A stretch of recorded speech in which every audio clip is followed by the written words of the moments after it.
యోహాను సువార్త 6వ అధ్యాయము 32వ వాక్యం. కాబట్టి యేసు, పరలోకము నుండి వచ్చు ఆహారము మోషే మీకియ్యలేదు, నా తండ్రియే పరలోకము నుండి పరలోకము నుండి వచ్చు నిజమైన ఆహారమును మీకు అనుగ్రహించుచున్నాడు. పరలోకము నుండి దిగి వచ్చి లోకానికి జీవమునిచ్చినది దేవుడు అనుగ్రహించు ఆహారమై ఉన్నదని మీతో నిశ్చయముగా చెప్పుచున్నానని వారితో చెప్పాను. కావున వారు, ప్రభువా, ఈ ఆహారం ఎల్లప్పుడూ మాకు అనుగ్రహించమని. అందుకే యేసు వారితో ఇట్లా అన్నాం, జీవాహారమును నేనే, నా ఎదుకు వచ్చేవాడు ఏమాత్రమును ఆకలిగొండు, నా యందు విశ్వాసం ఉంచువాడు ఎప్పుడును దప్పిగొండు.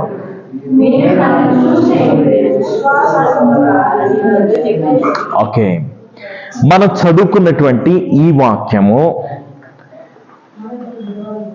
ఈ సందర్భం, ఈ పరిస్థితి ఎక్కడిది అంటే 32వ వచనంలో, జాన్స్ గాస్పెల్ చాప్టర్ 6 వర్స్ 32లో, యోహాను సువార్త 6వ అధ్యాయం 32వ వచనంలో, కాబట్టి యేసు, పరలోకము నుండి వచ్చు ఆహారం మోషే మీకియ్యలేదు. ఏంటండి? పరలోకము నుంచి వచ్చే ఆహారము మోషే మీకు ఇవ్వాల. అంటే ఏ ఆహారం గురించి చెప్తున్నాడు? మోషే, వెరీ గుడ్. ఏంటి? మన్నా. మోషే ఇశ్రాయేలుకు ఇచ్చిన ఆహారం ఏంటి? మన్నా కదా. ఏంటి? మన్నా. ఈరోజు ఈ యొక్క మన్నాని గురించి కొంచెం లోతుగా మనం ధ్యానం చేస్తాం. ఇశ్రాయేలీలు ఐగుప్తులో నుంచి వారు బయలుదేరేటప్పుడు ఎట్లా బయలుదేరారు తెలుసా? వాళ్ళ పిండి పిసికి ముద్దలుగా చేసుకున్నారు అనుకుందాం. రొట్టెలు కూడా కాల్చలే కదా, ఏమంటారు దాన్ని? లంప్ కదా, ఆ ముద్ద. ఓకే, అవి అట్లాగే ఉన్నాయి. అర్థమైందా? వాళ్ళకి ఆహార పదార్థాలు కొన్ని ఉన్నాయి కదా. మరి ఐగుప్తు దేశంలో నుంచి బయటకు వచ్చేటప్పుడు వాళ్ళు వస్తూ ఏం తెచ్చుకున్నారు? వాళ్ళతో పాటు కొన్ని ఆహార పదార్థాలు తెచ్చుకున్నారు. ఎర్ర సముద్రాన్ని దాటారు కదా, అరణ్యంలోకి ప్రవేశించారు. కొద్ది రోజులకి ఏమైపోయింది? వాళ్ళు తెచ్చుకున్న చెప్పాలి ఆహారము అయిపోయింది. వాళ్ళు తెచ్చుకున్న ఈజిప్ట్లో నుంచి వాళ్ళు తెచ్చుకున్న ఆహారం అయిపోయింది. ఇప్పుడు వాళ్ళకి ఆహారం అయిపోయింది కదా, వాళ్ళు ఏం చేస్తున్నారు తెలుసా? రండి, నిర్గమకాండము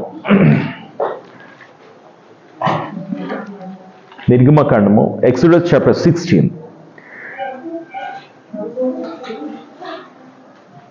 verse 3. నిర్గమకాండం 16వ అధ్యాయం 3వ వచనంలో ఇశ్రాయేల్ అంతా కలిపి మోషే దగ్గరికి వచ్చి ఇట్లాగా అంటున్నారు, ఏమే, మేము మాంసము వండుకునే కుండల మీద కూర్చొని తృప్తిగా ఆహారం తిన్నప్పుడు యెహోవా చేత మేము ఎందుకు చచ్చిపోలేదు? ఈ సర్వ సమాజమును ఆకలి చేత చంపుటకు ఈ అరణ్యంలోనికి మమ్మను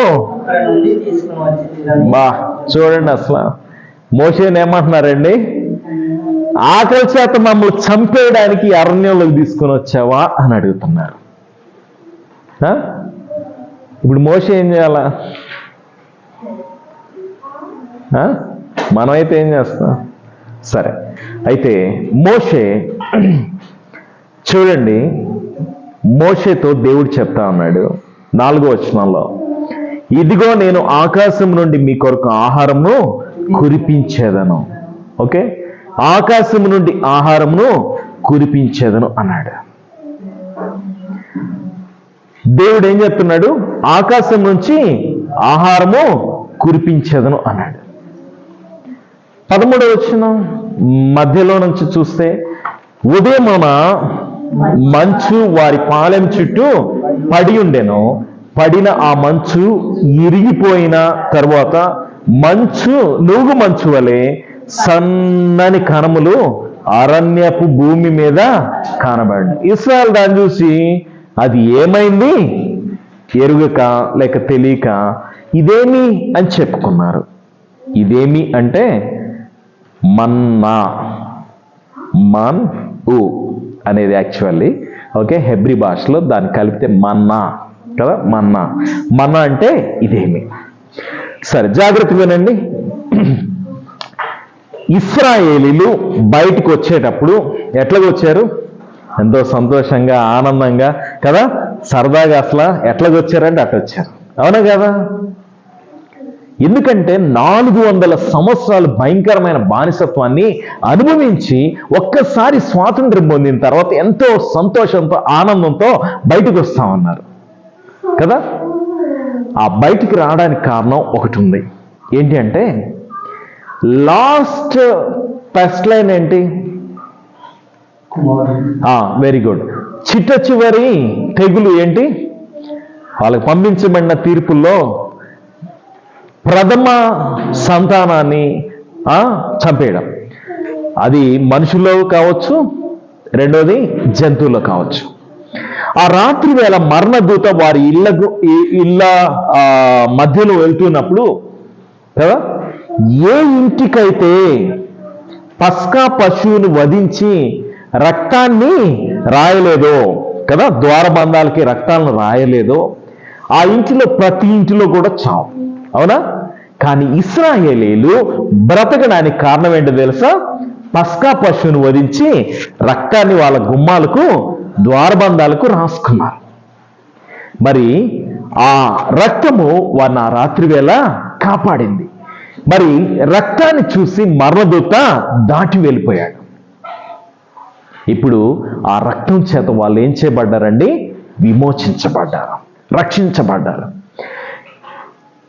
ఆ తర్వాత ఎర్ర సముద్రాన్ని దాటారా? మొదటి కొరింథీయులకు రాసిన పత్రిక 10వ అధ్యాయము మీరు చూస్తే ఆ సముద్రము దాటుతున్నారు. 2వ వాక్యంలో రాయబడింది, వారు మోషేను బట్టి మేఘములోను సముద్రంలోను ఏంటండి? బాప్తిస్మం పొందారు. చూసారా? అన్ని లక్షల మంది ఒక్కసారి. హలో వినండి, చరిత్రలో ఎప్పుడు జరగబోదు కూడా. అర్థమవుతుందా? చరిత్రలో ఎప్పుడు ఇక ముందు కూడా జరగబోదు. మాస్ బ్యాప్టిజమ్స్ కదా. ఎన్ని లక్షలు? వాళ్ళ కాల్బలమే 6 లక్షల మంది అయితే మొత్తం ఎంతమందో ఇంకా అర్థమైందా? ఇన్ని లక్షల మంది ఒకేసారి ఒక్కసారి బాప్తిస్మం. ఎట్లాగా? వాళ్ళు సముద్రంలో వెళ్తున్నారు, పైన ఏముంది? మేఘస్తంభం ఉంది. వారు మేఘములోను సముద్రంలోను బాప్తిస్మము పొంది అవతలకు వెళ్ళారు. ఐగుప్తుల్లో ఉన్నప్పుడు వాళ్ళు మారు మనసు రక్షణ పొందారు కదా. పస్కా పశువును వధించి ఆ రక్తాన్ని ప్రోక్షించుకొని వాళ్ళు పవిత్రం చేసుకొని పరిశుద్ధంగా ఆ పండుగను ఆచరించారు. అంటే వాళ్ళు ఆ దినాన ఏమయ్యారు? రక్షణ పొందారు. రక్షించబడిన వాళ్ళు ఇప్పుడు ఇశ్రాయేలీలు ఆ యొక్క ఎర్ర సముద్రంలో ఏం చేసుకుంటున్నారు? బాప్తిస్మం పొందారు, రక్షించబడ్డారు, బాప్తిస్మం తీసుకున్నారు. నెక్స్ట్ ఏంటండి? ఆహా, వెరీ గుడ్. మరి నెక్స్ట్ ఏంటి అంటే మీరు ఒక్కసారి చూడండి, యాక్ట్స్ చాప్టర్ 2 వర్స్ 42 లేకపోతే 41 and 42 చూద్దాం. అపోస్తలుల కార్యములు 2వ అధ్యాయము 41వ వచనం. కాబట్టి అతని వాక్యము అంగీకరించిన వాళ్ళు బాప్తిసం పొందిరి. ఆ దినమందు ఇంచుమించు 3,000 మంది ఓకే, తెలుగులో చేర్చబడి అని ఉంది, కానీ ఇంగ్లీష్లో they were added unto church అని రాయబడింది కదా. సంఘములో చేర్చబడివి. 42వ వచనం, వీరు అపోస్తుల బోధయందు సహవాసమందు రొట్టె విరుచుటందు ప్రార్థన చేయటందు ఎడదగిరి. చూడండి, అక్కడ పేతురు సువార్త ప్రకటించారు, నమ్మారు, రక్షణ పొందారు, బాప్తిసం తీసుకున్నారు. తర్వాత స్టెప్ ఏంటి? సంఘంలో చేర్చబడ్డారు. ఓకే, చేర్చబడిన తర్వాత ఏంటి? రొట్టె విరుచుట. చూసారా? సంఘంలో ప్రభు యొక్క శరీరం రక్తం అని మనం తీసుకుంటున్నాం కదా. ఇప్పుడు ఇశ్రాయేలీలంతా కూడా they are foreshadow of our Christian church కదా. క్రైస్తవ సంఘానికి ఇశ్రాయేలు ఏంటంటే ఒక ఛాయ, ఒక నీడ, ఒక సూచన, ఒక గుర్తు. మనకేదైతే జరుగుతుందో ఇవన్నీ ఇశ్రాయేల్ జీవితంలో ఒక ఛాయలాగా జరిగింది కదా. రక్షణ అయింది, బాప్తిస్మం అయింది, తర్వాత వాళ్ళు ఇప్పుడు ఏం చేస్తారు తెలుసా? ఆయన శరీరాన్ని, రక్తాన్ని తీసుకోవాలి. అర్థమవుతుందా? అది ఎలా అంటే మరి నిర్గమకాండము 16వ అధ్యాయము చూస్తూ వచ్చాం. ఆ తర్వాత ఒక్కసారి నెంబర్స్ చాప్టర్ 11 కూడా చూద్దాము. నెంబర్స్ చాప్టర్ 11 11వ అధ్యాయము సంఖ్యాకాండము 7వ వచనం. ఆ మన్నా కొత్తిమీర గింజల వలె ఉండెను, చూపునకు అది బోళం వలె ఉండెను. జనులు తిరుగుచు దాన్ని గూర్చుకొని తిరుగట్రు విసిరి లేక రోట దంచి పెనం మీద కాల్చి రొట్టెలు చేసిరి. దాని రుచి క్రొత్త నూనె రుచి వలె ఉండెను. ఓకే, రాత్రి అందు మంచు పాలెం మీద కురిసినప్పుడు ఆ మన్నా దాని వెంటనే పడెను. యా, ఇక్కడ మనము 2 వాక్యాలు చూస్తున్నాం. ఒకటి, నిర్గమకాండము 16వ అధ్యాయంలో చూసాము. 13వ వచనంలో మంచు వాళ్ళ పాలెం చుట్టుబడింది. ఆ పడిన మంచు ఇరిగిపోయిన తర్వాత నూగు మంచు వలె సన్నని కణాలు అరణ్య భూమి మీద కనబడ్డాయి. ఆ తర్వాత అది చూస్తే ఎట్లా ఉందంటే సంఖ్యాకాండంలో ఉన్నట్లుగా ఉంది. సరే, ఇప్పుడు వినండి జాగ్రత్తగా.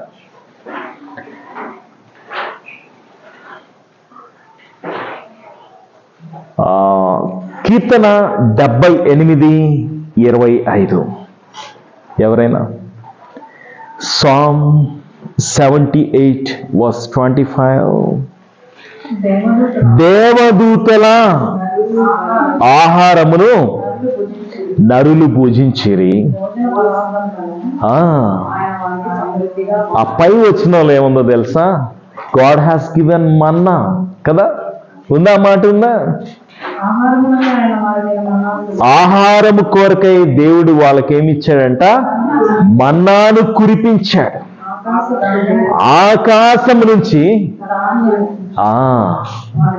ధాన్యము అనుగ్రహించాడు. వినండి, జాగ్రత్తగా వినండి. ఈ మన్నా భూమి మీద రాకముందు ఎవరు తినేవాళ్ళంట? దేవదూతలు తినేవాళ్ళు. అంటే దేవదూతలు అందరూ కూడా డైనింగ్ టేబుల్ పెట్టుకొని కదా మన్నా మధ్యలో పెట్టుకొని తినేవాళ్ళనే? కాదు. ఓకే, దేవదూతలకు ఆహారం అవసరంలే. స్పిరిచువల్ బీయింగ్స్ ఏవైతే ఉంటాయో, లేకపోతే స్పిరిట్స్, ఖచ్చితంగా చెప్పాలంటే స్పిరిట్స్ ఏవైతే ఉంటాయో వాటికి ఆహారం అవసరంలే. ఆహారం దేనికంటే శరీరం ఉన్న వాటికి మాత్రమే. అర్థమైందా? శరీరం ఉన్న వాటికి ఆహారం అవసరం. శరీరం లేని ఆత్మకు ఆహారం అవసరంలే. మీరు జంతువులను చూడండి, పక్షులను చూడండి, మనుషులను చూడండి. మనమంతా ఇవన్నీ కూడా ఏమి శరీరంలో కదా ఉన్నాయి, అంతే కదా, శరీరంలో ఉన్నాయి. ఇప్పుడు శరీరంలో ఉన్నాయి కాబట్టి ఆహారం అవసరం. ఓకే, శరీరం లేదనుకో ఆహారం అవసరమా? లేదు, అవసరం లేదు కదా. స్పిరిట్స్కి ఆహారం అవసరం లేదు, దేవదూతలకు ఆహారం అవసరం లేదు. ఓకే, దేవదూతలు అంటే భూమి మీద కాదు, పరలోకంలో వాళ్ళ ఆహారం తింటున్నట్లుగా అక్కడ ఏదో ఆహారం ఉన్నట్లుగా కూడా మనం చూడం. ఓకే, అంటే ఆహారం అంటే ఇన్ ద సెన్స్ మనలాగా కదా ఏదో ఫుడ్ మెటీరియల్స్ కనబడం, ఒక చిగువృక్షము కదా, ఇవి కనబడతాయి జీవవృక్ష ఫలాలు. జాగ్రత్త వినండి. అయితే దేవదూతలు ఎట్లా ఈ ఆహారం తీసుకున్నారు? అసలు ఈ ఆహారం ఏంటి కదా? ఈ మన్నా ఏంటి? వాట్ డస్ ఇట్ మీన్ కదా? అసలు మన్నా అంటే ఏంటి?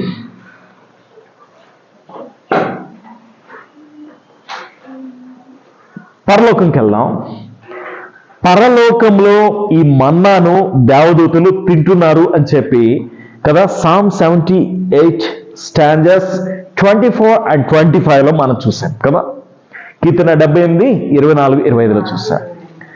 దేవదూతలు ఈ యొక్క మన్నాను తిన్నారు అన్నట్లుగా కదా. దేవదూతలు ఈ మన్నాను ఎట్లా తిన్నారు? అసలు ఈ మన్నా ఎవరు అంటే యేసు ప్రభు చెప్పిన మాట ఏమి? పరలోకము నుండి దిగి వచ్చిన జీవాహారమును నేనే కదా. మోషే మీకు పరలోకం నుంచి దిగి వచ్చిన ఆహారాన్ని ఇవ్వలే కదా. అది తిన్నా చచ్చిపోయినారు, కానీ నన్ను ఇచ్చాడు. ఓకే, ఇప్పుడు పరలోకంలో ఏంటి మన్నా అంటే? మన్నా ఎవరు అంటే చెప్పండి, ఎవరు? యేసుక్రీస్తు ప్రభువారు. ఎవరు? యేసుక్రీస్తు ప్రభు. ఇప్పుడు యేసుక్రీస్తు ప్రభు వారు పరలోకంలో మన్నాగా ఉంటే ఈ దేవదూతలు ఏం చేస్తున్నారు తెలుసా? ఆయన ఆహారంగా తీసుకున్నారు. They were enjoying themselves by grasping, by receiving the taste of the Lord. Yesu ప్రభు యొక్క ఆ రుచిని కదా ఆస్వాదిస్తూ వాళ్ళు యుగాలు ఏం చేస్తున్నారు? బతికేస్తున్నారు. సరే, ఇప్పుడు అటువంటి దేవదూతలు తినే ఆహారాన్ని మన్నాను దేవుడు ఏం చేశాడు? ఇశ్రాయేలుకు పంపించాడు. ఆ వచ్చేటప్పుడు ఎట్లా వచ్చిందండి? ఉదయాన్నే కదా. జాగ్రత్త ఉంది. ఉదయాన్నే కదా మనకేం పడుతుంది? మంచు పడుతుంది. మంచు ఏ కాలంలో పడింది? ఏ కాలం ఉన్నాను? అవునా? చలికాలం, శీతాకాలంలో పడుతుంది మంచు. కానీ ఇశ్రాయేల్కి 40 సంవత్సరాలు కూడా ఎండాకాలం లేదు, వానాకాలం లేదు, చలికాలం లేదు, ఇంకా గ్రీష్మకాలం, 4 ఋతువులు ఏదో ఉన్నాయిగా, ఏ కాలం లేదు. కానీ ప్రతిరోజు మంచు పడతానే ఉంది. వింటున్నారా? ప్రతిరోజు మంచు పడుతుంది. ప్రతిరోజు ఉదయాన్నే చల్లటి మంచు ఆకాశం నుంచి అలాగ పడుతుంది. ఆ పడే మంచు కూడా మనలాగా కాదు కదా. ఆ మంచు పడితే తెల్లటి మంచు ఎర్రటి నేల మీద ఒక దుప్పటిలాగా తెల్లటి మంచు. ఊహించుకోండి, బాగా అర్థం చేసుకోండి, ఊహించుకోండి. పిక్చరైజ్ యువర్సెల్వ్స్ కదా. దాన్ని బాగా ఊహించుకొని చిత్రీకరించుకోండి మీ మనసులో. పైనుంచి మంచు అలా పడుతూ ఉంటే కిందంతా కూడా తెల్లగా మంచు పెరిగిపోతుంది కదా. వినండి, ఆ తర్వాత ఆ మంచు ఒక లేయర్ అంటే ఒక పొరలాగా కదా, అది ఫామ్ అయిన తర్వాత, పొరలాగా ఏర్పడిన తర్వాత ఏమవుతుందో తెలుసా? దేవుడు అప్పుడు ఏం పంపిస్తున్నాడు? మన్నాను కురిపిస్తున్నాడు. ఏం చేస్తున్నారు? మన్నాను కురిపిస్తున్నారు. ఈ మన్నా అక్కడి నుంచి వచ్చేటప్పుడు ఎలా ఉందో తెలుసా? అసలు కలర్ ఏంటో తెలుసా? ఒకసారి కలర్ చూద్దామా? ఆహా, ఎలాగుందంట? ఎట్లా ఉంది? తెల్లగా ఉంది. ఎక్కడ?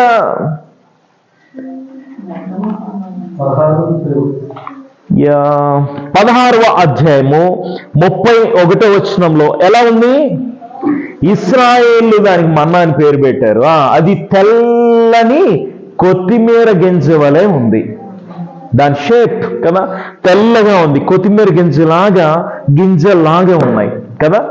గింజలు, విత్తనాలు లాగా ఉన్నాయి. ఓకే, తర్వాత అది చూడ్డానికి ఎట్లా ఉంది అంటే సంఖ్యాకాండము 11వ అధ్యాయము 7వ వచనంలో అది చూపునకు బోళం లాగా ఉంది.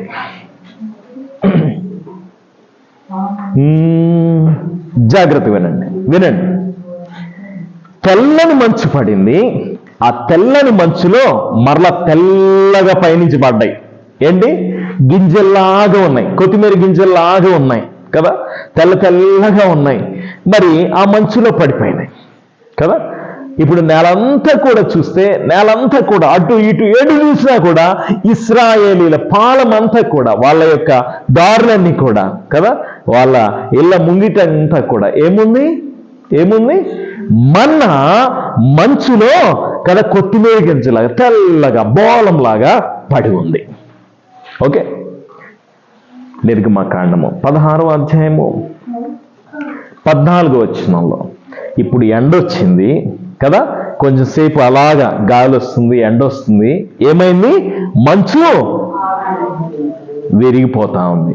ఇరిగిపోయిన తర్వాత మంచంతా పోతున్నప్పుడు ఏమంది?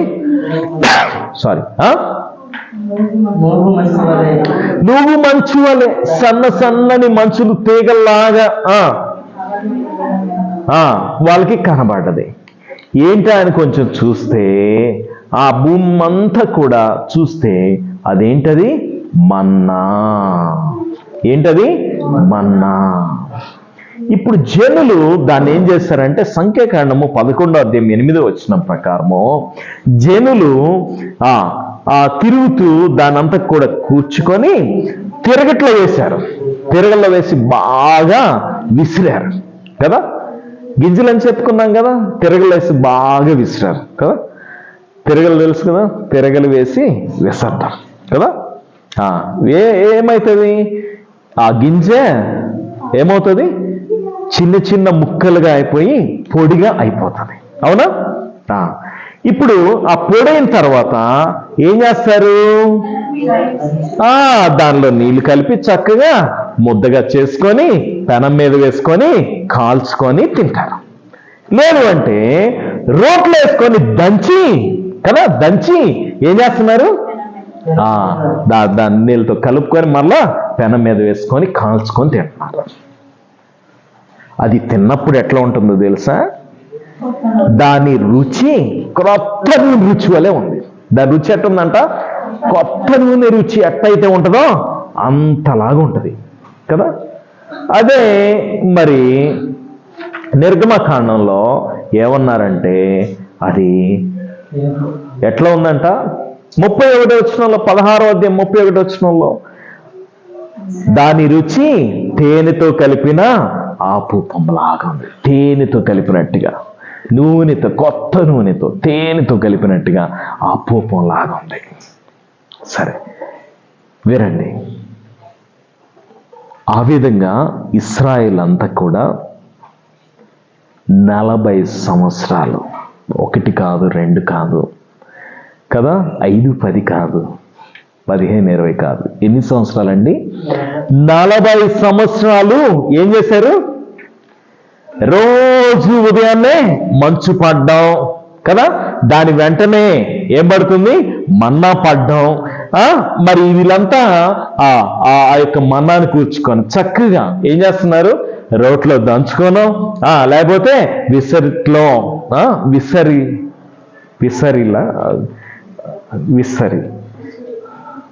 ఓకే, రోట్లో దంచుకోవడం, లేకపోతే విసరిలో ఏం చేస్తున్నారు? విసర్డము కదా చేసుకొని ఏం చేస్తున్నారు? చక్కగా రొట్టెలు కాల్చుకుంటున్నారు. 40 సంవత్సరాలు కూడా ఎక్కడి నుంచి వచ్చింది ఆహారము? ఆకాశం నుంచి, లేక పరలోకం నుంచి దేవుడు పంపించారు. ఓకే, వినండి. ఈ 40 సంవత్సరాలు ఉదయమే వచ్చిందా? ఒక్క పూటేనా?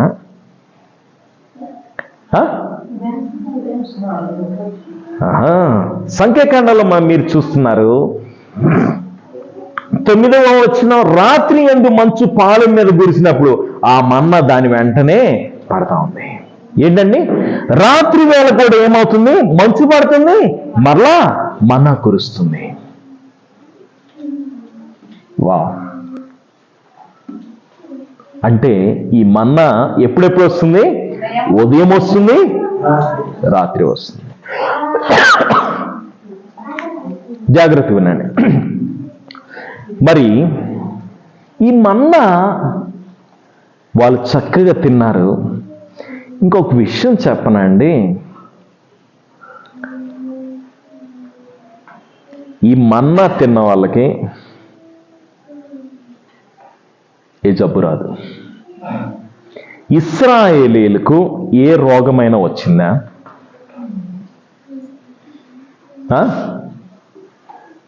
ఇశ్రాయేల్కి ఏ రోగమైనా వచ్చిందా? అంటే వాళ్ళు పాపము చేసి దేవుడు అనుమతిస్తారు తప్ప ఎక్కడ రాల వాళ్ళకి కదా. ఏ తెగులు కూడా, ఇవన్నీ కూడా వాళ్ళు దేవుని మాట వెనక లోబడక కదా, ఈ మన్నా దేవుడిచ్చిన దాన్ని సనిగి కదా, మాంసాపేక్ష కలిగి అవి చేసి ఇవి చేసి దేవుణ్ణి శోధించి కదా అన్ని చేశారు కాబట్టి చచ్చారు కానీ కదా. విషయం ఏంటంటే ఈ మన్నా తింటే రోగం ఉండదు, ఈ మన్నా తింటే చావు ఉండదు. ఇశ్రాయేలీయులు అదంతా పోగొట్టుకున్నారు. సరే వినండి జాగ్రత్తగా. ఈ మన్నా ఇంతకీ దేని గుర్తు? ఈ మన్నా దేని గుర్తు? దేని గుర్తు? ఎవరికి?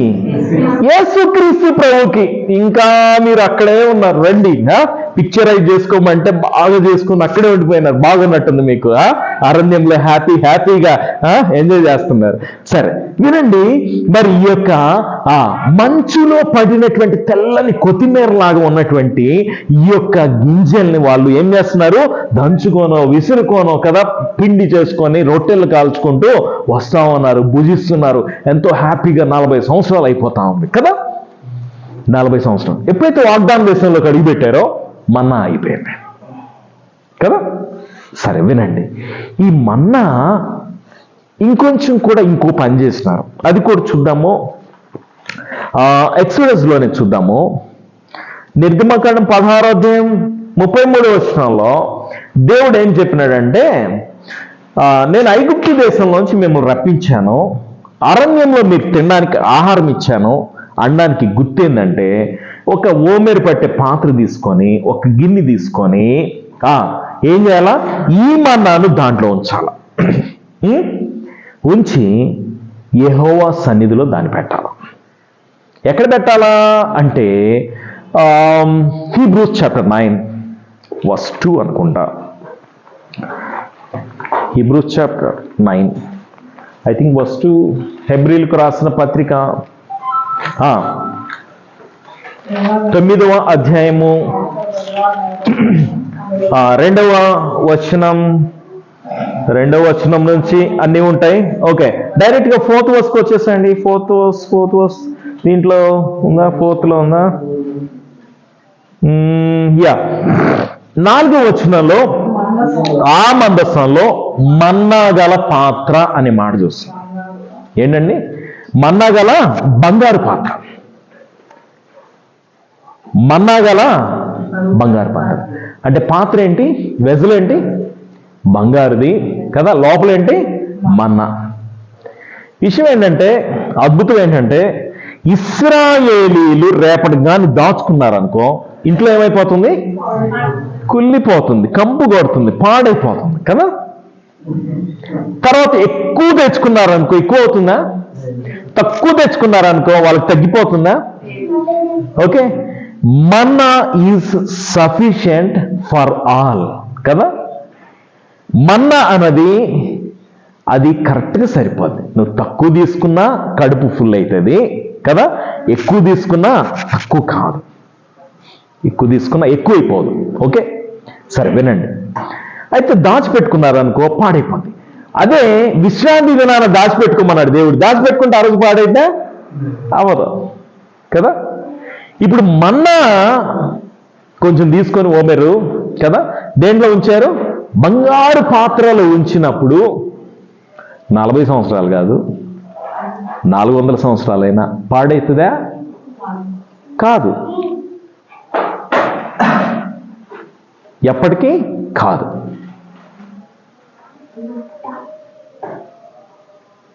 సరే, జాగ్రత్తగా వినండి. భూమి మీద కురిసిన మన్నా, హలో, భూమి మీద ఇశ్రాయేల్ జీవితంలో దాదాపు క్రీస్తుకు పూర్వం కదా, మరి 1500 సంవత్సరాలు అనుకుందాం కదా, రఫ్లీ చెప్తున్నా, 1500 సంవత్సరాల క్రితం కురిసినటువంటి మన్నా ఇప్పటికీ 3500 సంవత్సరాలు అయింది. ఒకవేళ ప్రభు ఇప్పుడు వస్తే, మనం వెళ్తే కదా, ఈ మన్నా ఎక్కడుంటుంది తెలుసా?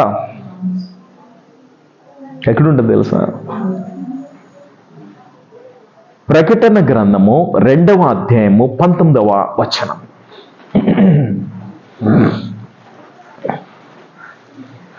ప్రకటన గ్రంథము 2వ అధ్యాయము 17వ వచనం. Revelation chapter 2 verses 17. డైరెక్ట్ గా చదివేసాను, ప్రామిస్. ఓకే, జయించువానికి మరుగై ఉన్న మన్నాను భుజింపనెత్తును. చాలు, జయించువానికి మరుగై ఉన్న మన్నాను భుజింపనెత్తును. ఏంటన్నారండి? జయించేవాడికి మరుగైన మన్నాని భుజింపనిస్తాను. ఈ మరుగైన మన్నా ఎక్కడ ఉందండి? ఇప్పుడు హిడ్డెన్ మన్నా కదా, దాని పేరు మరుగైన మన్నా కదా. మన్నాను మరుగు చేశాడు. ఇప్పుడు ఎక్కడున్నది చెప్పాలి? ఎక్కడుంది? పరలోకంలో ఉంది. ఓకే, సరే, ఇప్పుడు కొంచెం ఆలోచించేద్దాం.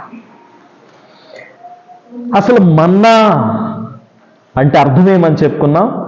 వాట్ ఈజ్ ఇట్ కదా. What is it? ఇది ఏమి? ఇదేంటి? అదే దాని అర్థం. ఇదేంటి మన్నా అంటే? ఇదేంటి మన్నా అంటే? వాళ్ళకి తెలియని కొత్త పదార్థం కదా, వాళ్ళకి అర్థం కాక ఇది ఏంటి అన్నారు. ఈరోజు ఈ పరలోకం నుంచి దిగి వచ్చిన మన్నా యేసు ప్రభు ఎవరికో కదా, అందరికీ కదా అర్థం కాక ఈయన ఎవరు కదా. యేసుక్రీస్తు ప్రభు వారు ఈ లోకానికి వచ్చినప్పుడు కదా, మరి ఆయన సూచక్రియలు అద్భుతాలు చేస్తున్నప్పుడు అందరూ ఈయన ఎవరు అసలు కదా, ఈయన ఎవరో అనుకున్నారా? ఈయన శిష్యులు కూడా అనుకున్నారు కదా, ఈయన ఎవరో కదా, గద్దించని గాలి తుఫాన్ ఆగిపోతాను, ఈయన ఎవరో. ఈరోజు యేసు ప్రభు ఎవరో అర్థం కావట్లా. ఎందుకంటే ఆయన మనలాగా ఈ లోకం నుంచి అక్కడిక్కడ వచ్చినటువంటి వాడు కాదు. ఎక్కడి నుంచి వచ్చినాడు? ఎక్కడి నుంచి? పరలోకం నుంచి దిగి వచ్చినవాడు. ఎట్లా వచ్చాడు చెప్పండి? మన్నా ఎట్లా వచ్చింది? పరలోకం నుంచి. ఫస్ట్ ఏం పడుతుంది? మంచు. ఆ తర్వాత కొత్తిమీర గింజల్లాగా మన్నా కదా పడతా ఉంది. జాగ్రత్తగా వినండి. పరలోకం నుంచి మొట్టమొదట మంచు పడుతుంది కదా. యేసుక్రీస్తు ప్రభువారు ఈ లోకానికి కదా శరీరంతో రాకముందు లేక శరీరంతో వచ్చే సమయంలో ఎట్లా వచ్చారు తెలుసా? మరియతోటి గబ్రియల్ దూత ఏమన్నారు చెప్పండి? మరియా భయపడకని చెప్పి ఏం చెప్పారు? నువ్వు ఒక కుమారుని కంట, ఆయన యేసు అనే పేరు పెడతావు. ఎట్లా కంటావు? అయ్యో నేను పురుషుని ఎరుగున్నాను అంటే ప్రభు ఏమన్నా, మీ దూత ఏమన్నారు చెప్పండి? అయినను పరిశుద్ధాత్మ నీ మీదకి వచ్చును గనుక. వావ్, వినండి. పరిశుద్ధాత్మ వచ్చిన తర్వాత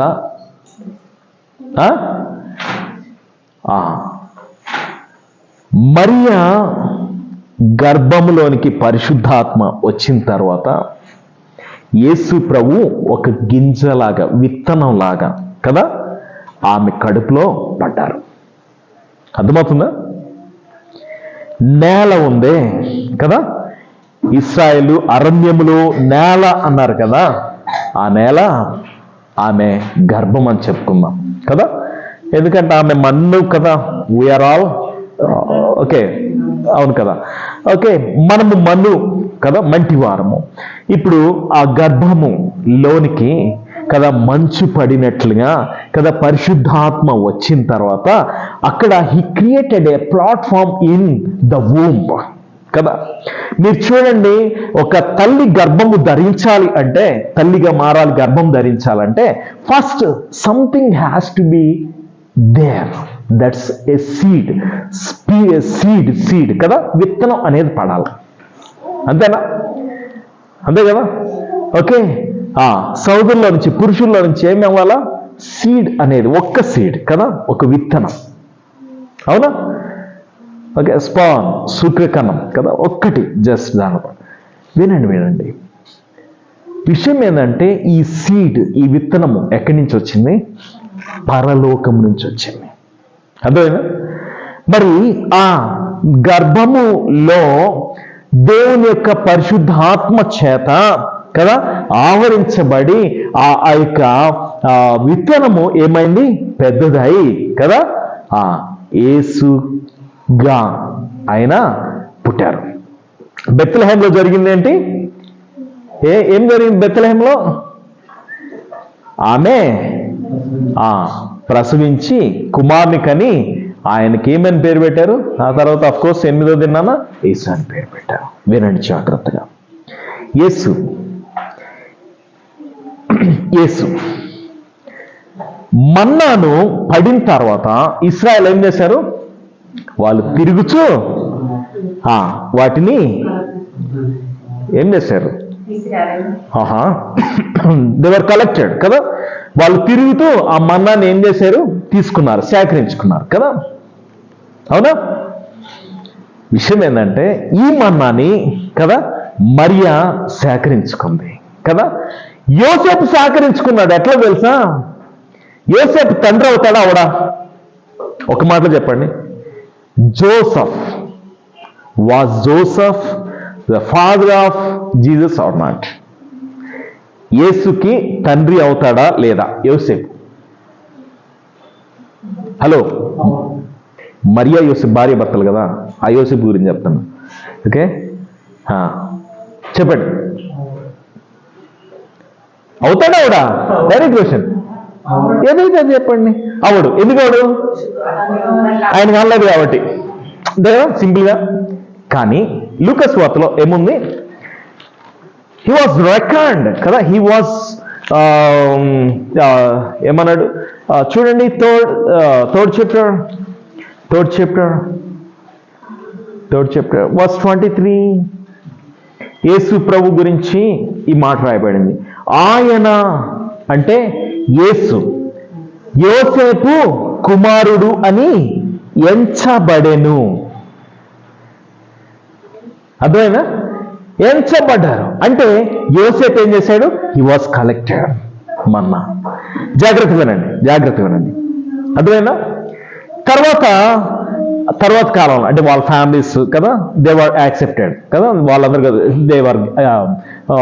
కూడా దేవర్ కలెక్టెడ్ మన్నా. తర్వాత వినండి, శిష్యులు కూడా యేసు ప్రభుని ఏం చేశారు? దేవర్ కలెక్టెడ్ మన్నా కదా. మరి వాళ్ళు కూడా యేసుని అంగీకరించారు, తీసుకున్నారు. ఆ తర్వాత ఆయన కోసం వచ్చి అనేక మంది రోగులు, అనేక మంది పాపులు కదా, దయాలు పట్టిన వాళ్ళు అందరూ కూడా యేసు ప్రభుని ఏం చేశారు? they were received such a heavenly manna కదా. అందరూ తీసుకొని ఏం చేశారు? మన్నాన్ని తీసుకొని ఇంట్లోకి వెళ్ళి ఏం చేస్తున్నారు? చెప్పండి. దంచుతున్నారు రోకట్లో పెట్టి కదా, లేకపోతే తిరగలో పెట్టి విసురుతా ఉన్నారు. తిరగల్లో పెట్టి విసురుతుంటే ఆ పై రాయికి కింద రాయికి రాపిడి జరిగి ఏమైతుంది? నలిగిపోయి చితికిపోయి కదా, చిన్న ముక్కలుగా పిండిగా అయిపోతుంది కదా. రోట్లో వేస్తే ఆ రోకలు తీసుకొని దంచుతూ ఉంటే ఏమవుతుంది? ఒక్కొక్క దెబ్బ ఆ గింజల మీద పడుతున్నప్పుడు ఏమైతుంది? అవన్నీ కూడా కదా నలిగిపోయి కదా పిండిగా తయారైపోతుంది. అవునా? అంతేనా? యేసుక్రీస్తు ప్రభువారు కూడా ఏమయ్యారండి? యెషయా గ్రంథం 53:10 ప్రకారము ఏమయ్యారు? నలిగిపోయాడు. అవునా? ఆయన నలుగుగొట్టబడ్డాడు. గెత్సెమనే తోటలో మీరు చూడండి, గెత్సెమనే తోటలో ఎంత నలిగిపోయాడు? ఆయన చెమట రక్తంగా మారిపోయింది, నలిగిపోయాడు. ఆయన తలపైన ముండ్ల కిరీటం గుచ్చి ఆ రెల్లితో కొడుతుంటే నలిగిపోయాడు. ఆయన కొరడాలు తీసుకొని ఆ కొరడాల చివర బాణాలు తగిలించి కదా, ఎనప ఎముకలో తగిలించి యేసుని కొట్టి లాగుతూ ఉంటే ఆయన నలిగిపోయాడు. హీ వాజ్ క్రష్డ్ కదా, ఆయన బాగా నలిగిపోయాడు. ఆయన పిండబడ్డాడు కదా, మొత్తబడ్డాడు, వ్యాధిని అనుభవించాడు, బాధను అనుభవించాడు, వ్యసనాక్రాంతిగా చేయబడ్డాడు.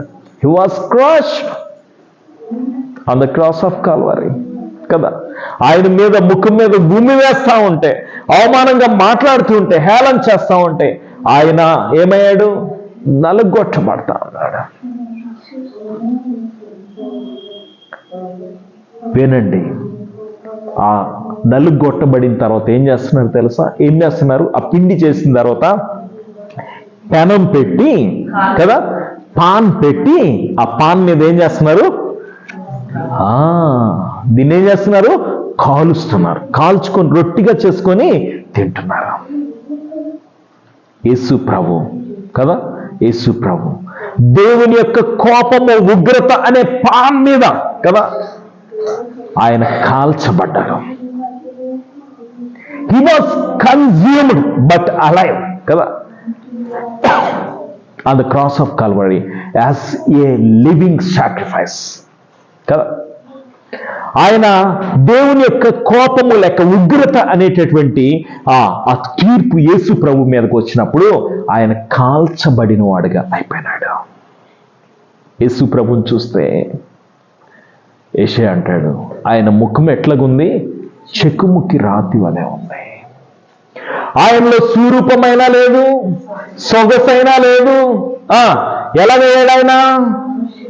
మనుషులు చూడనల్లని వాడుగా అయిపోయినాడు, విసర్జించబడిన వాడుగా అయిపోయాడు, వ్యసనాక్రాంతుడిగా మారాడు, వ్యాధిని అనుభవించిన వాడుగా అయిపోయాడు. అయ్యో కదా, ఆయన మనం చేసిన అతిక్రమాలు బట్టి ఆయన ఏం చేయబడ్డాడు? గాయపరచబడ్డాడు, ఆయన నలుగొట్టబడ్డాడు. ఆ శిలువలో ఆ యేసు ప్రభు కదా ఆ పెనం మీద కాల్చబడినట్టుగా కాలిపోయి ఏమయ్యాడండి?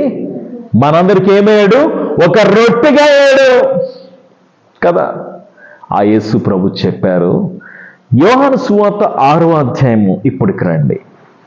యోహాను సువార్త 6వ అధ్యాయంలో 6వ అధ్యాయంలో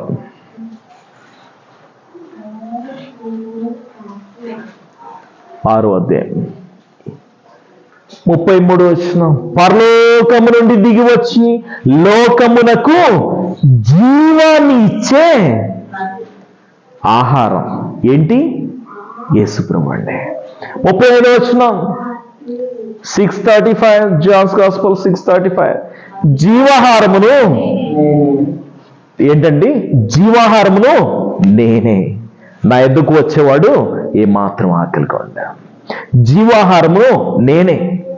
ఇప్పుడు ఏం చేయమంటాడు యేసు ప్రభు? 53వ వచనంలో, మీరు మనుష్య కుమారుని శరీరం తిని ఆయన రక్తం త్రాగితే గాని మీలో మీరు జీవాలం గలవారు కాదు కదా. యేసు ప్రభు శరీరాన్ని ఏం చేయాలి? మనం తీసుకోవాలి, తినాలి. పరలోకం నుంచి దిగి వచ్చిన జీవాహారం ఆయనే. ఇప్పుడు ఏం చేయాలి? ఆయన్ని తీసుకొని తినాలి.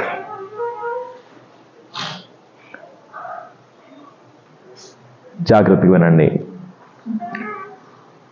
ఇశ్రాయేలు మన్నా ఉదయం సాయంత్రం తీసుకున్నారు కదా, ఆహారంగా తీసుకున్నారు కదా. మరి మనము యేసు ప్రభుని ఆహారంగా ఎప్పుడు తీసుకోవాలి? ఎలా తీసుకోవాలి అంటే వాక్యం చెప్తుంది. యోహాను సువార్త 1వ అధ్యాయం 1వ వచనంలో, ఆదియందు వాక్యం ఉండెను, వాక్యము దేవుని యొద్ద ఉండెను, వాక్యము దేవుడై ఉండెను. 14వ వచనం, ఆ వాక్యము శరీరధారి కృపా సత్య సంపూర్ణునిగా మన మధ్య నివసించాను. సరే, రివర్స్లోకి వెళ్దాం. శరీరంగా ధరించబడినటువంటిది ఏంటి చెప్పండి? శరీరం ధరించుకొని వచ్చింది ఏంటి? హలో, ఏంటి 14వ వచనం, ఆ వాక్యము శరీరధారిగా కదా, శరీరధారిగా వచ్చాడు కదా. ఇప్పుడు ఈ శరీరం ధరించుకొని వచ్చిందంటే వాక్యం, అంటే శరీరంగా వచ్చిందంటే వాక్యం, అంటే ఈ మన్నాగా వచ్చిందంటే వాక్యం. మనుషులు రొట్టె వల్ల మాత్రం కాదు కానీ దేవుని నోట నుండి వచ్చే ప్రతి మాట వల్ల బ్రతుకుతాడు అని ద్వితీయోపదేశకాండం 8వ అధ్యాయంలో, మత్తయి సువార్త 4వ అధ్యాయము, లూకా సువార్త 4వ అధ్యాయం రాయబడినట్లుగా ఈ వాక్యము ఏం చేస్తుంది? ఏం చేస్తుందండి ఈ వాక్యం? చెప్పండి. జీవాన్ని ఇస్తుంది. ఇది అసలు వాక్యం పేరేంటి? జీవవాక్యము. ఉందా?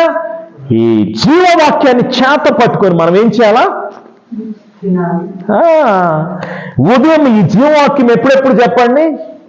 ఉదయాన్నే వస్తుంది, అలాగే సాయంత్రం వేళ కూడా వస్తుంది కదా. ఉదయము సాయంత్రం. ఇశ్రాయేలు బలి ఎప్పుడు అర్పించాలో తెలుసా? ఉదయము సాయంత్రం. ఓకే, అలాగైతే దేవుడు మనకేమిచ్చాడు? ఏమిచ్చాడు? జీవవాక్యాన్ని ఇచ్చాడు. ఈ వాక్యం కానీ తీసుకుంటే మనకు జీవం వస్తుంది రాదా? హెబ్రీయులకు రాసిన పత్రికలో 4వ అధ్యాయము 12లో ఏం రాయబడింది? ఆ వాక్యము కదా సజీవమై కదా, జీవం. వాక్యం ఏం చేస్తుంది? జీవాన్ని ఇస్తుంది. నీ వాక్యమే నన్ను బ్రతికించాను కదా. వాక్యం ఏం చేస్తుంది? బ్రతికిస్తుందండి, జీవాన్ని ఇస్తుంది. It's a word of life కదా, ఇట్స్ అ లివింగ్ వర్డ్ కదా, వర్డ్ ఆఫ్ లైఫ్, జీవవాక్యము. వినండి, మనము ఈ మన్నాను ఎట్లా తీసుకోవచ్చు అంటే కదా, హలో, ఇశ్రాయేలు ఎట్లా తీసుకున్నారు? నేల మీద మంచు పడింది, మంచు పడిన వెంటనే కదా వాళ్ళు తీసుకున్నారని చెప్పుకున్నాం కదా. మనం ఎట్లా తీసుకోవచ్చు తెలుసా? మన హృదయం అనే నేల మీద. అంతేనా? విత్తువాడు ఉపమానంలో ఎక్కడ పడ్డాయి? నూరంతలు ఎక్కడ? మంచి నేల కదా. మన మంచి నేల, మంచిది కాదు కానీ యేసుప్రభు మంచిదిగా చేశాడు. ఈ నేలలో, హృదయంలో యేసుని మనం తీసుకోవాలి కదా. వినండి, ఈ తీసుకునే క్రమంలో ఈ వాక్యము ఏం చేస్తుంది? నూరంతల ఫలాన్ని ఇస్తుంది కదా. ఈ వాక్యము ఏం చేస్తుంది? మనకు జీవాన్ని ఇస్తుంది. ఈ వాక్యం మనల్ని ఏం చేస్తుంది అంటే జీవింప చేస్తుంది కదా. ఈ వాక్యం ఎప్పుడెప్పుడు తీసుకోవాలంటే అసలు రాత్రి మగలు తీసుకోవాలి కదా. లెక్క ప్రకారము Psalm 1:2 కదా, ఏం రాయబడింది? కీర్తన 1:2లో యెహోవా ధర్మశాస్త్రమునందు ఆనందించు. ఎప్పుడు? ఎప్పుడు? ఇప్పుడు బైబిల్ తీసుకుంటాము కదా, సంఘంలో పెట్టుకుంటాము, వెళ్తాము, ఆడ పడేస్తాం, మళ్ళీ ఎప్పుడు చేస్తాం? అబ్బా, అప్పుడు గుర్తొస్తుంది కదా కొంతమందికి. అప్పుడు గుర్తొస్తుంది, మధ్యలో ప్రార్థన అయితే గుర్తొస్తుంది కదా. ఎప్పుడు తీసుకోవాలా? దివారాత్రం కదా, దివారాత్రం.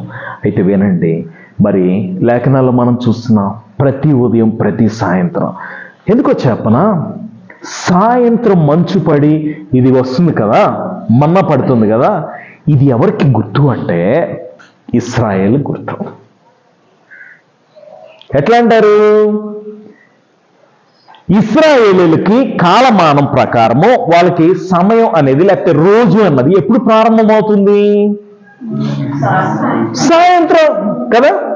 అందుకనే ఆదికాండం 1వ అధ్యాయం అంతా అస్తమయమును ఉదయము కలిగి ఒక దినం అయింది. ఉదయం సాయంత్రం అయితే ఒక దినం అనలా కదా, సాయంత్రం ఉదయం అయితే ఒక దినం అన్నారు. ఓకే, ఇజ్రాయలైట్స్కి కదా, యూదులకి సాయంత్రము మన భాషలో చెప్పుకుంటే 6 గంటలకు అనుకున్నాం మనకు అర్థం కావడానికి. 6 గంటలకు అయితే వాళ్ళకి రోజు ప్రారంభం అవుతుంది. వాళ్ళు రోజు ప్రారంభించే సమయంలో ఎక్కడ ఉంటారు తెలుసా? దేవుని సన్నిధిలో ఉంటారు. అర్థమవుతుందా? యేసుప్రభు సిలువ వేయబడిన సమయం ఎప్పుడు చెప్పండి? ప్రాణం పెట్టిన సమయం ఎప్పుడు చెప్పండి? అఫ్కోర్స్ ఉదయం 9 గంటల సిలువ వేశారు. సాయంత్రం ఎప్పుడు? He covers both morning and evening. అర్థమవుతుందా? ఒక మన్నాగా ఉదయాన్ని కవర్ చేస్తున్నారు, సాయంత్రం కవర్ చేస్తున్నారు. వినండి, సాయంత్రము ఇశ్రాయేల్ గుర్తయితే ఉదయం ఎవరికి? మనకే, అధిజనులమైన మనకి ఎప్పుడు తెల్లారితే అప్పుడు రోజు ప్రారంభమైనట్టు, అంతే కదా. ఎందుకంటే మనం జెంటైల్ క్యాలెండర్ ప్రకారము, అన్యుల క్యాలెండర్ ప్రకారం అర్ధరాత్రి 12 గంటలకు మనకు రోజు ప్రారంభమైంది. ఎట్టగా నిద్రపోతున్నాం కాబట్టి ఎప్పుడు లేచేటప్పుడు అమ్మయ్య ఉదయం కదా ఈ రోజు స్టార్ట్ అయింది అనుకుంటాం, అవునా.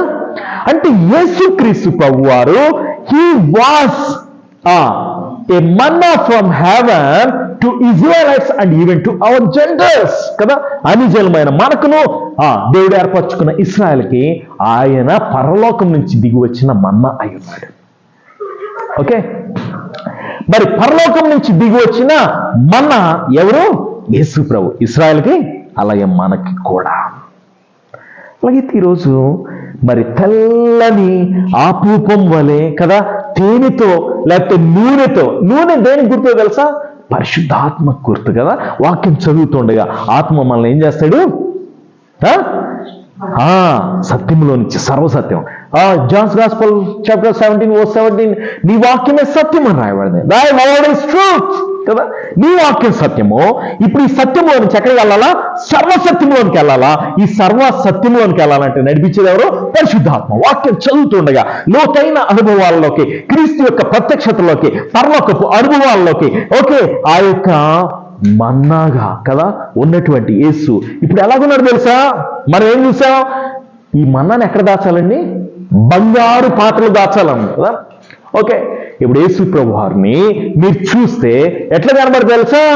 ఆయన ఈ లోకానికి వచ్చినప్పుడు శరీరంతో వచ్చాడు, కానీ పరలోకంలో చూస్తే బంగారు. దేనికి గుర్తు అంటే దైవత్వానికి గుర్తు. బంగారు దేనికి? డివినిటీ, దైవత్వానికి గుర్తు. ఇప్పుడు దైవత్వము కదా అంతా కూడా క్రీస్తులో ఇక్కడ ప్రత్యక్షమైంది, కానీ అక్కడ దేవుని ముఖాముఖిగా చూస్తాం కదా. మరి ఆ మన్నాను ఆ పరలోకంలో యేసు ప్రభువుని అలాగే చూస్తాం కదా.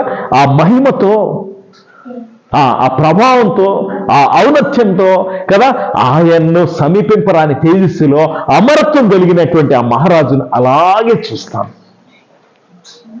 మన్నాగల బంగారు పాత్ర యేసు ప్రభు. అలాగైతే ఇశ్రాయేలీలు 16వ అధ్యాయం నిర్గమకాండంలో దేవుడు పరలోకం నుంచి ఏమిచ్చాడండి? ఏమిచ్చాడు? మన్నానిచ్చాడు. తర్వాత 17వ అధ్యాయంకి వచ్చారు అనుకోండి, మన్నా తర్వాత ఏమిచ్చాడు తెలుసా? బండలో నుంచి నీళ్ళు ఇచ్చాడు. ఓకే, యేసు ప్రభువుని మనం అంగీకరించిన వెంటనే కదా మనలో జరిగే కార్యము ఏంటి అంటే దేవుడు తన పరిశుద్ధాత్మను మనకి ఇవ్వడం. అర్థమైందా? అందుకని యోహాను సువార్తలో మనం చదువుకున్నాము 6వ అధ్యాయంలో మనం చదువుకున్న మాట ఏమిటి అంటే జాన్స్ గాస్పెల్ చాప్టర్ 6 35వ వచనంలో జీవాహారం నేనే, నా ఎదుగు వచ్చేవాడు ఏమాత్రం ఆకలి కొండని వెంటనే అంటున్నాడు, నా ఎదుగు విశ్వాసం ఉంచేవాడే అన్నాడు. తప్పకుండా ఆకలి దప్పిక మన శరీరానికి ఉండే. వినండి, ఆకలి దప్పిక లేకపోతే, ఆహారం తీసుకోకపోతే ఏమవుతారు? చస్తారు. అంతేనా? అంతేనా? అంతే కదా. ఆకలి దప్పిక అవ్వట్లేదు, ఆహారం తీసుకోవట్లేదు, ఏమవుతారు? చస్తారు. ఈరోజు we shall have such a hunger and thirst for the word and spirit కదా. మనము దేవుని యొక్క వాక్యం కొరకు, పరిశుద్ధాత్మ కొరకు ఆకలి దప్పులు కలిగి కదా దీవారాత్రము దీన్ని ధ్యానం చేస్తూ కదా ఆత్మలో పరవశిస్తూ కదా ఆత్మలో నుంచి మరి పరిశుద్ధాత్మ ద్వారా సత్యంలో నుంచి సర్వసత్యంలోనికి, లోతైన అనుభవంలోనికి, దైవత్వంలోనికి, పరలోకంలోనికి వెళ్ళి అనేకమైనటువంటి కదా సత్యాలను, మర్మాలను కదా మనం భుజిస్తున్నప్పుడు తెలుసుకొని దాన్ని ధ్యానం చేస్తూ భుజిస్తున్నప్పుడు క్రొవ్వు మెదడు దొరికిన దానికంటే ఎక్కువగా మరి ఇశ్రాయేలుకి అయితే ఆ తెల్లని ఆ కొత్తిమీర గింజలు అవి చేసుకొని తిన్నప్పుడు ఎట్లా ఉంది రుచి? తేనెతో కలిపినట్టుగా, కొత్త నూనె దొరికినట్టుగా ఎంత సంతోషంతో ఆనందంతో తిన్నారో. ఈరోజు దేవుని యొక్క వాక్యము నీకు నాకు అలా ఉండాలి. పరలోకం నుంచి దేవుడిచ్చిన జీవవాక్యం యేసు ప్రభు అయితే, ఆ వాక్యం జీవాహారం యేసు ప్రభు అయితే మనకిచ్చింది జీవవాక్యం. అలాగైతే ఈ వాక్యాన్ని చదువుతున్నామా, ధ్యానం చేస్తున్నామా, ఈ వాక్యమే జీవాన్ని ఇచ్చేది. ఇది జీవవాక్యం మనం బ్రతికించేది. అలాగైతే ఈ వాక్యము మనం మన్నాగా కనీసం కదా, కనీసం ఎప్పుడెప్పుడండి, ఉదయం సాయంత్రం అన్న తీసుకుంటే మనం బ్రతుకుతాం. అంతేకాదు ప్రభు మనకి ముంగుర్తుగా, ఇవన్నీ ముంగుర్తులే అండి కదా, కోర్స్ నా శరీరం నా రక్తం అని చెప్పి ప్రభు సంఘానికి ఇచ్చిన కదా, అది ఏంటి, ఆయన శరీరం రక్తం. ఇది కూడా దేని సూచిస్తుంది, ఆయన శరీరాన్ని రక్తాన్ని కదా. అంటే రొట్టె ద్రాక్ష రసం దేనికి సూచన, యేసు ప్రభు శరీరం రక్తం. అవి మనం తీసుకుంటున్నాం. ప్రభు ఏం చెప్పాడు, నా శరీరం తిని నా రక్తం త్రాగువాడే నిత్య జీవం గలవాడు, అంత్యదినాన్ని నేను లేపుతానన్నాడు కదా. ఆయన జీవం ఇస్తున్నాడు, నిత్య జీవం ఇస్తున్నాడు, అంత్యదినాన్ని లేపుతున్నాడు. అంటే ఆయన పరలోకం నుంచి ఇచ్చినటువంటి ఆ మన్నా యేసు ప్రభుని బట్టే. అలాగైతే యేసు ప్రభుని సొంత రక్షకుడిగా అంగీకరించావా? ఈ పరలోకపు మన్నాని నీ హృదయంలో చేర్చుకొని నువ్వు రక్షించబడ్డావా? ఆయన రక్తంలో కడగబడి మరి పస్కా పశువుని వధించినట్టుగా ఆ రక్తాన్ని వాళ్ళ మీద ఆ ద్వారబంధం మీద ప్రోక్షించుకున్నప్పుడు, ఆ ఇంటి మీద కదా రాసినప్పుడు లేక పూసినప్పుడు వాళ్ళు రక్షించబడినట్లుగా యేసు ప్రభు రక్తం నీ మీద ఉంటే నువ్వు రక్షణ పొందుతావు. రక్షించబడి నీవు అలా ఊరుకోండి పోలేవు కానీ కదా, బాప్తిసం తీసుకొని ప్రభు యొక్క శరీరాన్ని రక్తాన్ని తీసుకుంటాం. మరి ఆ యొక్క జీవాహారమైనటువంటి వాక్యం అనే మన్నాని అలాగే పరిశుద్ధాత్మను మనం తీసుకొని కదా ఈ జీవిత యాత్రలో, ఈ విశ్వాస యాత్రలో కదా మనం ప్రభువుని చేరుకునేంత వరకు ఈ వాక్యము పరిశుద్ధాత్మ మనల్ని నడిపిస్తారు. అలాగైతే మరి ఒక చిన్న ప్రార్థన చేద్దామా? ఒక చిన్న మాట ప్రార్థన చేద్దామా? ఈరోజు దేవుడిచ్చిన మన్నా మనకుంది. ఆనాడు వాళ్ళు శారీరకంగా ఆ మన్నాని చూశారు, తీసుకున్నారు. కానీ ఈరోజు మనకు పరలోకపు మన్నా యేసు ప్రభు వారు అనుగ్రహించబడ్డారు. పరలోకం నుంచి ఆయన ఇదిగో ఎవడైనా దప్పిగానే ఉంటే నా ఎద్దుకు రండి అని చెప్పి వారి కడుపులో నుంచి ఊరేడి నీటి ముంకగా నేను ఉంటానని, నేను జీవజాలాన్ని ఇస్తానని తన పరిశుద్ధాత్మను మనకు అనుగ్రహించాడు. అలాగైతే దేవుని యొక్క వాక్యము పరిశుద్ధాత్మ కలిసి మనల్ని బ్రతికింపజేసి మన పరలోక రాజ్యానికి తీసుకెళ్తుండగా మనకి ప్రతిదినము ఆ వాక్యము చేత మనకి బలమును ఇచ్చి, వాక్య బలమును పరిశుద్ధాత్మ చేత శక్తిని ఇచ్చి ఈ లోకంలో మనం అన్నిటినీ జయించే వాళ్ళంగా పరలోకంలో జయించడానికి మరుగైన మన్నాను భుజింపనెత్తును అన్నట్లుగా దేవుడు దాన్ని నీ కోసం సిద్ధం చేస్తున్నాడు. అలాగైతే ప్రభు దగ్గరికి వస్తావా? ఈ మన్నాన్ని ఇంతకాలం తృణీకరించామో, దేవుడు ఇచ్చినటువంటి వాక్యాన్ని దూరం పెడుతూ వచ్చావేమో, ఒకసారి దేవుని దగ్గర ఒప్పుకుందాం. అవును ప్రభు, నీ వాక్యాన్ని నేను దూరం చేసుకున్నాను, నీ వాక్యాన్ని చదవట్లేదు, ధ్యానం చేయట్లేదు. నీవు ఇచ్చిన పరిశుద్ధాత్మను కూడా నేను దుఃఖపెడుతున్నాను, నా ఇష్టానుసారంగా జీవించి క్షమించమని దేవుని దగ్గర అడుగుదాం.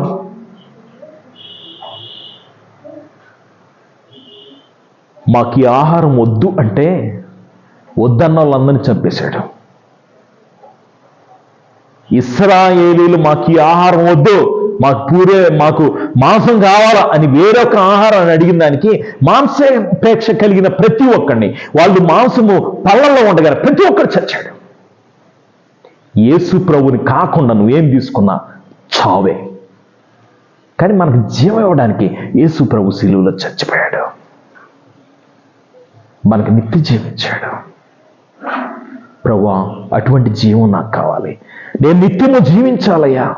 నీ వాక్యం నేను చదువుతాను, నీ యొక్క ఆత్మచేత నేను నింపడతాను, నన్ను నడిపించు అని దేవుణ్ణి అడుగుదాం. ప్రార్థన. జీవాహారమైన మా తండ్రి, మీ వందనాలు చెల్లిస్తున్న పరలోకం నుంచి ఈ లోకానికి దిగి వచ్చిన జీవాహారమైన యేసు ప్రభువుని బట్టి వందనాలు తండ్రి. నాయన, ఈ యొక్క జీవాహారం ప్రతి ఒక్కరు తీసుకొని రక్షణ పొంది ఈ యొక్క వాక్యము అనే జీవాహారంతో పరిశుద్ధాత్మ అనే జీవజాలంతో ఈ లోక యాత్రను కొనసాగిస్తూ ప్రభు రాజ్యంలో ఎత్తబడే కృపను దయచేయమని ప్రతి ఒక్కరు తండ్రి నాయన సంతోషంగా ఆనందంగా ఆ యొక్క మన్నాను ఆ దినాల్లో ఇశ్రాయేలు ఆ సంతోషంగా పరిగెత్తుకుంటూ వెళ్ళి ఆ చల్లని మంచులో ఆ యొక్క మన్నాను తీసుకొని వాళ్ళు చక్కటి ఆహారం చేసుకొని తినట్లుగా మేము కూడా సంతోషంగా ఆనందంగా ప్రభు యొక్క వాక్యాన్ని తీసుకొని పరిశుద్ధాత్మ యందు ఆనందంతో వాక్యాన్ని ధ్యానం చేసి తను మీరిచ్చే జీవంతో ఆ నిత్య జీవాన్ని చేరుకునే కృప భాగ్యం దయచేయమని యేసు ప్రభు శక్తి కలిగిన నామంలోనే ప్రార్థిస్తున్నాం మా ప్రియ తండ్రి. ఆమేన్.